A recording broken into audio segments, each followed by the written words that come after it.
Olá! Nesse vídeo eu vou falar sobre MPI e como distribuir tarefas entre vários hosts. Tá?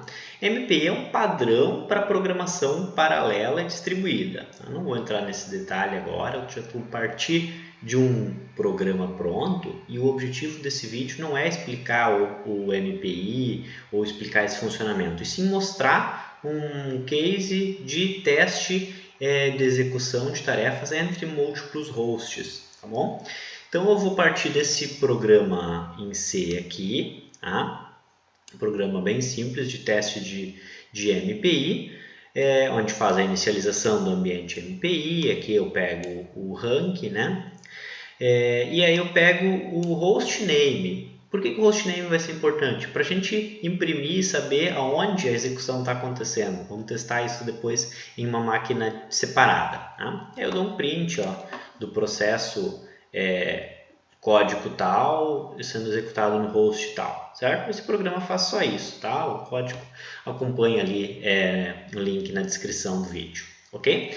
Bom, como esse código funcionaria normalmente no MPI executando localmente, né? Eu faria primeiro a instalação do OpenMPI usando um Ubuntu, tá? Estou usando um Ubuntu aqui. Pode ser com o apt-get install, OpenMPI, e eu vou explicando cada um dos comandos que a gente vai usar, tá? A gente vai precisar do NetTools depois para identificar o IP, onde a gente está e tudo mais. A gente vai precisar dele. Então, se quiserem já, depois de instalar o OpenMPI, instale já NetTools, ok? A gente também vai precisar do SSH, porque a propagação das tarefas entre os hosts vai ser por SSH. Então, apt-get install SSH, depois permitindo o SSH, e depois eu estou usando máquinas virtuais, estou no sistema operacional Windows com VMs Ubuntu, é isso que eu estou usando, tá? Então depois a gente vai fazer um clone dessa máquina e aí continuar as configurações, ok?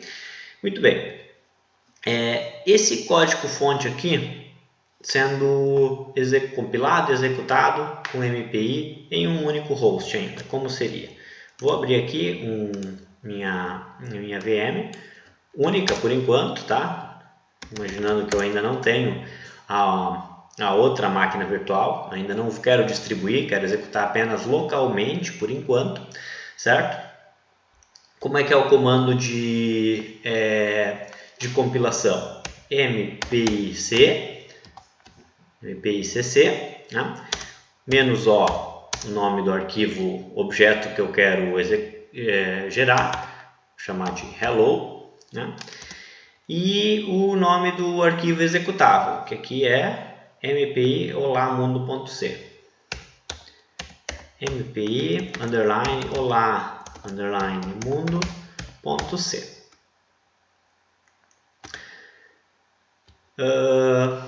Tem um erro aqui no finalize, vamos ver. Aqui faltou um ponto e vírgula no meu printf, na verdade, né? Certo? Para executar, mpi run, e aqui eu posso especificar simplesmente o nome do arquivo que eu quero executar. Tá? Ele vai imprimir olá mundo do processo 0 de 1, foi criado um só, e a ID 0 é o primeiro que tem, e o nome do host é esse, no Unisk VirtualBox. Se eu quiser criar -np 2 ou mais processos, eu passaria aqui normalmente, tá? O que eu quero mostrar, aí criaria mais tarefas, mas o que eu quero mostrar é como executar isso em uma máquina remota. Tá? Como executaria em uma máquina remota? Eu passaria aqui -ha, e aí de host, certo? Uma das formas de fazer isso, e aí eu passaria o IP da máquina no qual eu quero executar. E poderia passar np e ainda distribuir isso em várias tarefas nessa máquina remota, ou em várias máquinas remotas. Tá? Antes de isso funcionar, se eu colocar aqui um IP que não existe, ele obviamente vai dar erro, né? 10.0.0.9, eu sei que é um IP que não existe, ele vai dar erro de conexão. Tá? Como a gente prossegue o nosso teste aqui? Então, só esperar dar o erro de conexão aqui, estou com pouca memória nessa máquina, está um pouco lento para mim aqui. Mas não tá indo, tá? Ele vai daqui a pouco expirar o tempo de conexão. Tá? Bom, instalamos o OpenMPI, instalamos NetTools. Depois que tem NetTools, já é possível fazer um ifconfig, né? E ver o IP. Ó, o IP dessa máquina é 10.0.2.4, certo? O que eu fiz daí? Fiz um clone dessa minha VM. Como é que a gente faz um clone? A gente vem aqui e pode ser botão direito, clonar, o ícone da ovelhinha, a gente vai dizer o nome dela e aqui escolher a opção gerar novos endereços MAC para todas as placas de rede. Para não ter conflito entre as placas de rede, a gente gera novos endereços MAC, ok? Como tem que ser, aqui as duas já estão prontas, ó, a original e o clone. Né? Como tem que ser a conexão de configuração de rede para que funcione? Né? Tem que ser aqui conectado à rede NAT, aqui na opção rede NAT, e aqui a gente escolhe a NAT Network. Essa rede aqui, a gente precisa criar ela, então o primeiro passo é vir aqui em ferramentas, preferências, no gerenciador de máquina virtual, tá?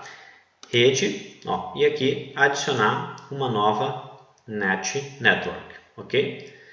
Ativar ela, daí ela vai estar disponível para vincular depois nas duas máquinas, na original e na clonada. As duas têm que ser rede NAT e NAT Network, ou seja, ele vai criar uma NAT, no meu gerenciador de VM cria uma NAT, que ainda vai ter acesso à internet, vai conseguir acessar externamente a internet, mas entre elas as duas máquinas vão conseguir se comunicar, certo?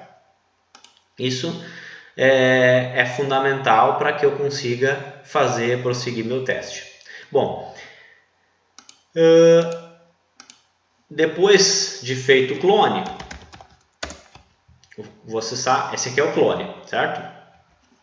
Eu mudei o nome dele aqui, hostname, chamei de clone, né? Só para poder identificar mais fácil. Hostname, clone, eu vou escrever aqui. Dá para ver aqui em cima, né? Que é clone o nome da máquina também. Hostname, clone, né? Ifconfig. Ó, essa aqui é 10.0.2.5. Tá? Então eu tenho uma outra máquina na minha rede. Eu tenho a original.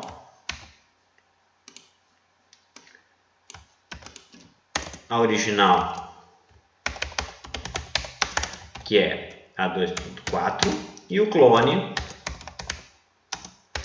que é 10.0.2.5. Então eu consigo pingar de uma para outra. Ó. Isso aqui tem que funcionar, tá? Se não estiver funcionando isso, a gente não conseguiria prosseguir.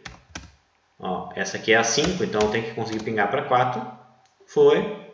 Da 4 eu consigo pingar para 5. Ok? O que eu quero fazer? Aquele host 4 que eu estava antes, que agora deu timeout, que antes eu não tinha obtido ali, eu preciso poder executar meu processo, esse programa Hello, nessa máquina remota. Tá? Se eu executar como eu executei localmente aqui, para o 10, sem especificar o host, por exemplo, ele me imprimiu host Unisk VirtualBox, que é o próprio nome do host aqui, que eu tenho, que eu não mudei, né? No original chama assim, ok? Se eu colocar agora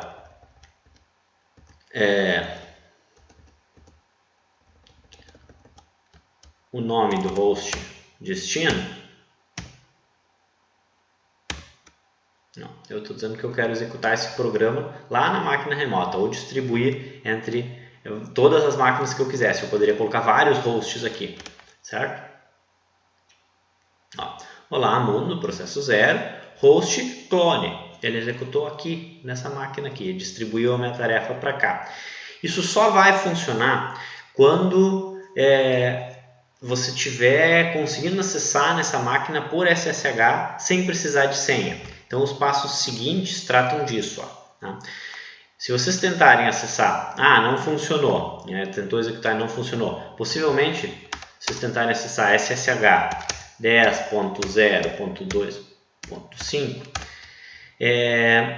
eu consegui ir direto. Se para vocês pedir usuário e senha, ainda não está liberado o acesso a SSH sem senha. Então precisa fazer esses passos aqui na máquina original. Tá? A gente vai exportar um arquivo de senha público e privado para que seja autorizado a comunicação entre essas máquinas via SSH sem precisar de senha, ok? Então esses 3 comandos aqui em sequência. Tá? Ele vai pedir o nome do arquivo, é só dar Enter. Ele vai pedir a palavra de criptografia, se quiser pode informar, se não só dar Enter também, certo? E vai gerar um arquivo com com a chave pública e privada. Depois precisa copiar esse ID gerado para o servidor, né? SSH copy ID, e aí o nome do usuário e o IP, e aí vocês vão botar a senha nessa uma vez que isso for feito, depois não vai mais precisar fazer, ok? Depois vai conseguir